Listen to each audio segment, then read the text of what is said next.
Halo,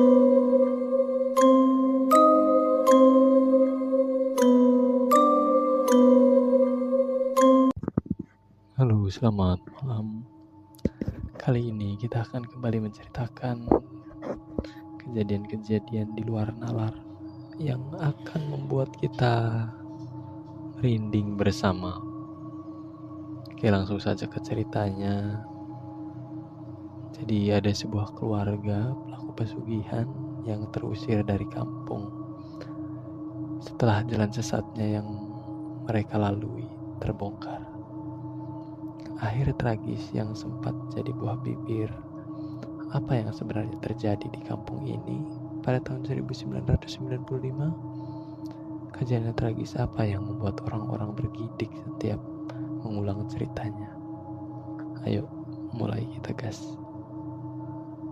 Tahun 1995, saat aku masih duduk di kelas 3 SD, ada kejadian heboh di kampung kami. Gempar banget, karena ada satu keluarga yang dituding melakukan pesugihan babi ngepet.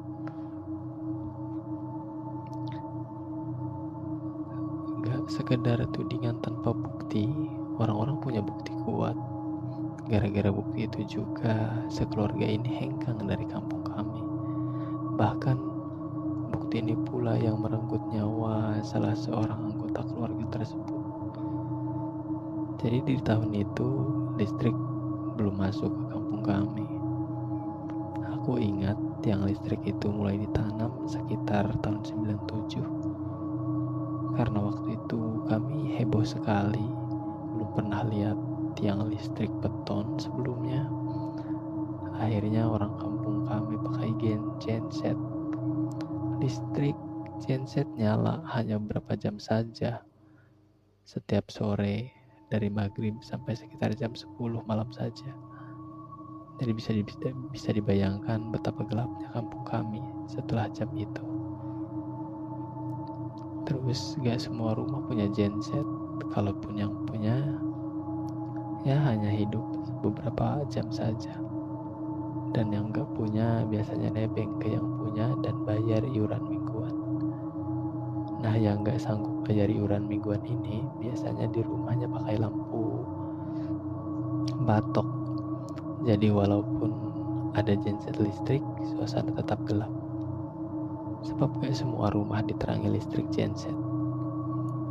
Keluarga yang dituding melakukan pesugihan babi ngepet ini memang termasuk salah seorang yang dianggap kaya di kampung kami. Rumahnya gedong, terbuat dari beton. Beda dengan rumah kebanyakan penduduk kampung kami yang terlihat hanya terbuat dari papan. Rumah kayu berbentuk panggung. Kepala keluarga di rumah ini kita sebut saja Pak Tony. Lalu istrinya bernama Weni dan dikaruniai 2 anak. Semuanya laki-laki. Usianya sekitar 17-20 tahun. Kita sebut saja anak yang paling tua itu namanya Son dan yang muda itu Niko. Konon kata orang-orang beberapa tahun sebelumnya hidup mereka biasa saja.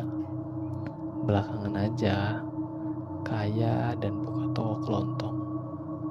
Awal mula orang-orang curiga terhadap keluarga ini ngelakuin pesugihan yaitu saat bulan Ramadan di tahun 95. Aku ingat persis kami sholat tarawih ke musola karena masjid terlalu jauh dengan lokasi rumah kami. Masjid cuma ada satu di kampung kami, tapi kalau setiap dusun ada musolanya, kami nyebut musola itu langgar. Jadi saat balik dari tarawih itu, kami pulang menyusuri jalan tanah perkampungan.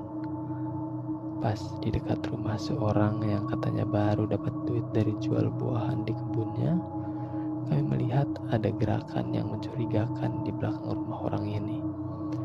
Walau suasananya gelap, tapi kami termasuk laki-laki dan perempuan dewasa ngelihat dengan jelas sosok itu mirip dengan kambing, tapi lebih pendek. Dia bolak-balik di belakang rumah. Salah seorang bapak-bapak yang ada di antara kami membawa senter. Dia menyorotkan itu ke arah sosok mencurigakan itu. Semuanya terkejut, termasuk dengan sosok itu yang seketika berhenti. Semua terpana dalam beberapa detik. Lalu, "Babi!" Ada yang teriak seperti itu, tapi tidak tahu siapa. Lalu ada sautan lagi, "Babi!" Terus seketika sosok babi itu seperti sadar dan berlari. Akhirnya dari gerombolan kami ada yang teriak juga, "Babi ngepet!" Nah, tanpa dikomandoi, semua orang barisan kami lari mengejar babi yang emang udah lari duluan tuh babi. Walaupun terlihat pendek dan gemuk, babi itu berlari dengan gesit, menghindari kejaran dan lemparan batu serta kayu. Orang-orang terus teriak. Semakin banyak yang keluar dari rumah dan ikut mengejar. Aku dan temanku, Anggi, ikut berlari juga mengejar babi tersebut. Kami berdua memutar arah saat melihat babi itu lari ke arah barat. Aku dan Anggi bisa melihat dengan jelas babi itu berada di sebelah kanan kami.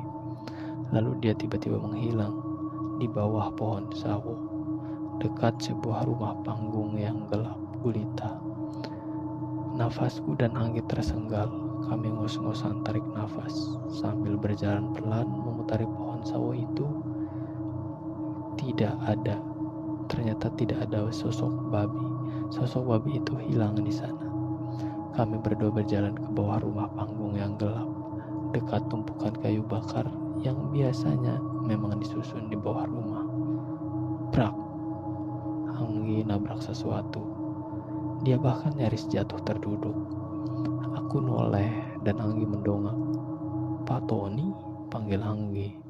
Seorang laki-laki pendek dengan perut agak buncit berdiri di samping tumpukan kayu bakar dengan nafas tersenggal dan mulutnya mangap seperti sedang kecapean. Dia melihat ke arah kami berdua. "Bapak, kenapa di sini?" tanya aku kepada Pak Tony. Pak Tony tidak menjawab. Dia hanya melanjutkan nafas yang tersengal-sengal tanpa berbicara apapun. "Pak," panggil Anggi. Aku mendekat.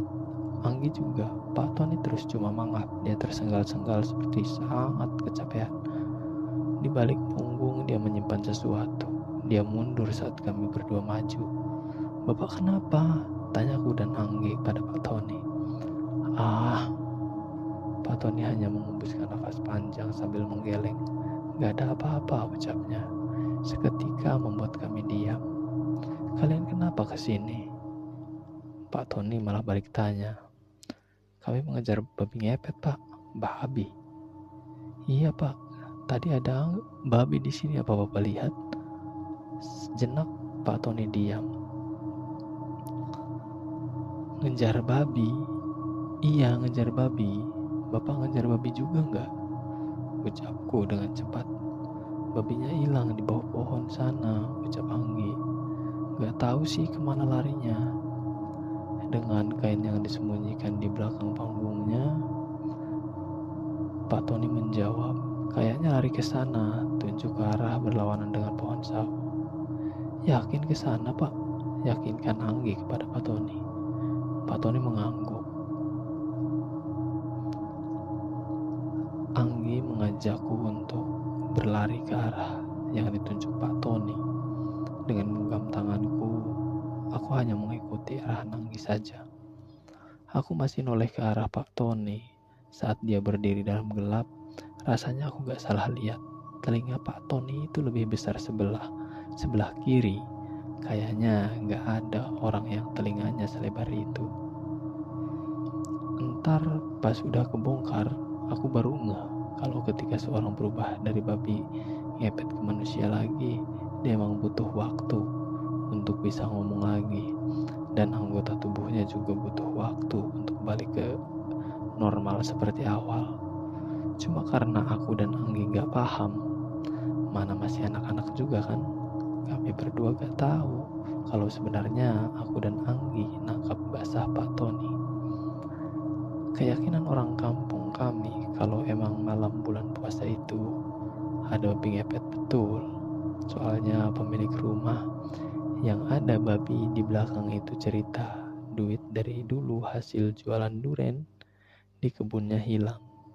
Duitnya tinggal separuh. Padahal dia yakin betul kalau dia naruh duit itu di lemari pakaian. Tentu saja sekampung heboh. Orang-orang kaget dong. Masa di kampung udah ada babi ngepet? Bersaksi pas bulan puasa lagi. Gila. Namun orang-orang belum tahu dan gak berani nebak siapa pelakunya. Kira-kira 2 minggu setelah kejadian itu, saat aku dan Anggi pulang dari musola selepas sholat tarawih sebelum lebaran, di jalan kami mendengar suara anjing menyalak. Pas kami ketemu asal suara, kami lihat Pak Tony sedang jalan, tapi dia diiringi sekitar 4 ekor anjing yang terus menyalak ke arahnya. Pak Tony sibuk berusaha mengusir anjing-anjing itu dengan kayu di tangannya. Hush, hush. Tapi anjing-anjing itu tetap saja menyalak ke arah Pak Tony. Hush, Anggi ikut melempar batu ke arah 4 ekor anjing tersebut. Seperti kaget, keempat anjing itu pergi, walau masih sesekali menyalak ke arah Pak Tony. Laki-laki itu gak ngucapin apa-apa, dia cuma terus ngeliat ke arah kami, lalu dia pergi begitu saja. Kenapa ya anjing-anjing tadi itu menyalak ke Pak Tony? Tanyaku sambil berjalan. Anggi hanya menggedihkan bahunya saja, seolah berkata, aku tidak tahu. Lalu tiba-tiba aku mencium bau sesuatu dan bertanya kepada Anggi, "Gi, bau apa ya?" "Babi kali," kata Anggi.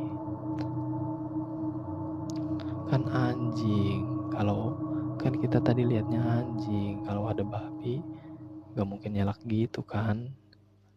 Bener juga sebenarnya yang dibilang aku kepada Anggi.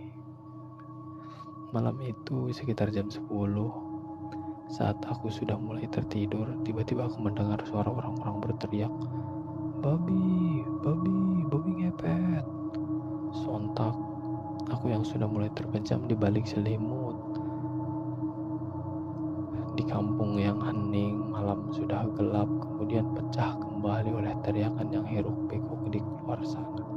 "Kepung, kepung," teriakan semakin ramai. Aku seketika lompat dari tempat tidurku. Aku segera menghambur ke arah pintu rumah, membukanya, dan berlari menuruni anak tangga rumah yang terbuat dari papan kayu. Saat kakiku menjejakkan tanah, kulihat temanku Anggi ikut berlarian bersama laki-laki dewasa yang membawa kayu dan parang. "Kenapa, Gi?" tanyaku. "Babi ngepet, babi ngepet. Tadi ada yang lihat babi ngepet di rumah Mang Karso. Terus dia kabur ke arah sini." Lalu Anggi berlari mengikuti orang-orang yang mengejar babi ngepet. Aku tercenung sejenak menimbang apakah akan ikut lari mengejar atau tidak. Saat aku kebingungan, aku sekelebat ngelihat bayangan berlari di samping rumah kami. Aku tersentak, lalu kesadaran memenuhi kepalaku. Aku segera melesat mengejar sosok barusan. Jantungku berdebar lebih kencang karena ngelihat satu sosok berkali 4 dengan tubuh gemuk sedang berlari di depanku. Aku yakin sekali kalau itu yang di depanku seekor babi. "Ba, ba." Suaraku seperti tertahan, mulutku ternganga. Mendadak babi itu yang ada di depanku berdiri tegak dengan 2 kaki, lalu sosoknya memanjang. Sosok itu berubah jadi manusia, tapi jarak kami terlalu dekat. Aku gak bisa memastikan siapa itu. "Mbak, kau mengejar apa?" Tiba-tiba seorang muncul di depanku. Aku kaget, bahkan terjatuh. Punggungku mencium tanah keras. Seorang tiba-tiba muncul begitu saja dari dalam gelap. "Bang Niko, anak Pak Tony muncul mendadak di sana." "Ada babi ngepet, Bang," ucapku. Ku tengok ke depan, sosok itu telah menghilang. "Babi ngepet apaan? Kagak ada, pulang sana, anak kecil kok." Masih main aja malam-malam. Aku mandang Niko, anak Pak Tony. Dia menatap lebih garang. Pulang sana.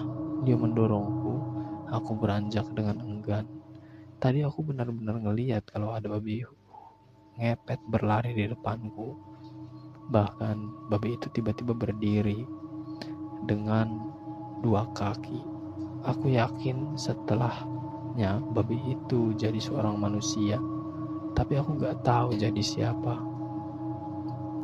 Setelah hampir 1 bulan, tiba-tiba malam itu kampung kami gempar lagi. Orang-orang kembali mengejar babi ngepet yang muncul di halaman belakang rumah salah seorang haji. Babinya kepergok Pak Haji, lalu Pak Haji teriak. Orang-orang berhamburan mengejarnya.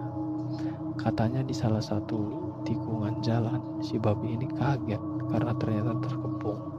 Dia berusaha menerobos orang-orang. Saat dia melompat, seorang penduduk menghantamkan kayu di tangannya. Babi itu menguik. Kayu itu tepat mengenai kaki depannya.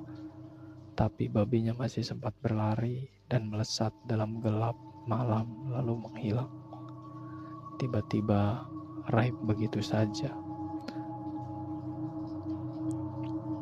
Orang-orang masih berusaha berlari, tetapi babinya kayak ditelan bumi, hilang begitu saja. Setelah lebih dari 2 jam mencari, orang-orang membubarkan diri. Tentu saja berita tentang babi ngepet ini makin hangat. Orang-orang bergunjing dan menebak siapa yang ada di balik babi ngepet ini. Lalu keesokan harinya, saat ada yang berbelanja sembako di tokonya Pak Tony, beberapa orang agak kaget karena tangan Pak Tony patah. Pak Tony mengikat tangannya dan menggendong tangannya dengan kain. Lalu warga mulai pada bertanya, kenapa tangannya Pak Tony? Gak apa-apa, ini lagi apa saja. Kemarin sore jatuh dari pohon di kebun, kata Pak Tony. Jatuh dari pohon, orang-orang ngerasa aneh. Karena ada yang belanja kemarin sore, tangan Pak Tony masih biasa saja. Lalu gak tahu siapa yang nyari info ke tukang urut patah tulang. Katanya Pak Tony datang pagi-pagi di antara anaknya yang sulung. Katanya Pak Tony jatuh di rumahnya, tangannya patah. Kecurigaan orang-orang semakin bertambah setelah beberapa orang bilang kalau selama kampung heboh ngejar babi ngepet, Tony dan kedua putranya gak pernah sama sekali ikut ngejar-ngejar. Mereka bahkan selalu gak terlihat. Gak tahu siapa yang punya inisiatif ini. Orang-orang kampung yang yakin banget kalau babi ngepet ini bakalan muncul lagi. Sengaja mereka bersiap. Ada salah seorang di dusun kami mengasah tombaknya untuk menangkap si babi ngepet. Benar saja dugaan orang-orang, babi ngepet ini muncul lagi setelah hilang beberapa minggu. Tapi hari apesnya dia datang malam itu. Saat babi kepergok di salah satu rumah warga, seperti biasa, babi itu dikepung. Tapi malam ini, seorang warga yang membawa tombak melempar tombaknya dan babi itu menancap panjang dalam tubuh sang babi, tepatnya di kakinya. Jadi babi itu melolong panjang. Dia lari terpincang-pincang, tapi orang-orang terus mengupung. Jangan sampai lolos, teriak orang-orang. Mungkin sudah pada muak dengan babi ngepet ini. Aku ingat banget, babi terkepung di dekat pasar. Saat terjebak ini, ada yang melempar tombak lagi. Kabarnya tombak ini nembus dan mengenai kaki si babi. Lalu orang-orang berusaha menangkapnya. Namun babinya tiba-tiba hilang. Desa gempar. Katanya subuh-subuh buta, Pak Tony membawa anak sulungnya ke rumah sakit di kota. Karena di kampung kami gak ada rumah sakit. Mereka memang punya mobil, kalau gak salah jenis hardtop di zaman itu. Gimana? Entah siapa yang awalnya tahu, tapi menurut kabar ada tetangga yang lihat saat anak Pak Tony dipapah masuk ke dalam mobil. Orang itu melihat ada tombak tertancap di kaki anak Pak Tony. Cuma orang-orang gak ada bukti nyata. Mau lihat ke rumah sakit, jaraknya jauh. Orang-orang juga gak ada yang tahu anak Pak Tony dibawa ke rumah sakit mana. Setelah seminggu di rumah sakit dan toko kelontong mereka tutup, kabarnya keluarga belum pulang dari rumah sakit di kota. Minggu kedua usai desas-desus anak Pak Tony dibawa ke rumah sakit itu, Pak Tony pulang bersama anak dan istrinya. Orang-orang ngelihat anak sulungnya gak bisa jalan. Kabarnya kedua kakinya terluka, tapi gak ada yang tahu penyebab lukanya apa. Orang hanya tahu anak Pak Tony saat ini terluka. Kecurigaan orang-orang kampung kami makin mengarah ke Pak Tony. Apalagi saat orang mengingat dulu betapa hidup Pak Tony dan keluarganya melarat.